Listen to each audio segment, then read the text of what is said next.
Bonjour et bienvenue sur Boulevard BD. Aujourd'hui, les enquêtes de Victor Legris, tome 1, Mystère, rue des Saints-Pères. Paris, juin 1889. L'exposition universelle internationale présente la Tour Eiffel. Adulée par les uns, décriée par les autres, elle est l'écrin nouveau où le tout Paris doit se donner rendez-vous. Et lorsqu'une femme meurt mystérieusement, alors qu'elle était en visite avec ses neveux, la rédaction du quotidien Le Passe-Partout se pose des questions. D'autant plus qu'elle n'est pas la seule victime fatale de ce qui serait en apparence une piqûre d'abeille. Victor Legris, libraire rue des Saints-Pères, va tenter de percer le mystère de ces morts suspectes. Jean-David Morvan, supporté par Héloïse de la Maison, adapte la série de romans de Claude Isner, duo d'écrivaines bouquinistes parisiennes. Elle signe ses enquêtes situées dans la capitale à la fin du XIXe siècle. Le voyage dans le temps et dans les lieux est envoûtant. Il y a du Jules Verne et de l'Eugène Sue dans cet épisode aux couleurs de l'exposition universelle, lors de laquelle fut présentée la prétendue éphémère Tour Eiffel. Morvan insuffle le rythme dynamique et le suspense bas de page nécessaire à toute bonne adaptation.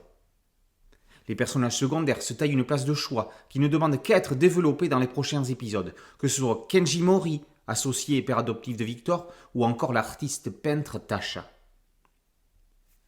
Bruno Basile quitte les voitures vintage auxquelles il est habitué pour les carrosses et les voitures de cocher, ainsi que les tramways électriques des rues pavées de la capitale.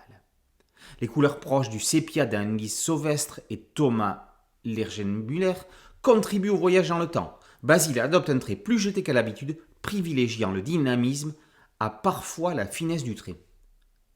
Comme c'est le cas pour Luc Brahi sur les enquêtes de Charcot-Bell, on eût apprécié que l'auteur ait plus de temps pour réaliser son album afin de fignoler certaines planches.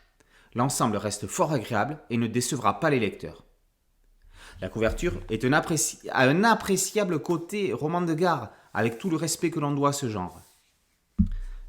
Les enquêtes de Victor Legris comptent déjà 700 000 lecteurs et 12 romans sont parus chez 10-18 dans la collection Grand Détective. Les adaptateurs en bande dessinée sont déjà au travail sur un deuxième épisode, La disparue du Père Lachaise.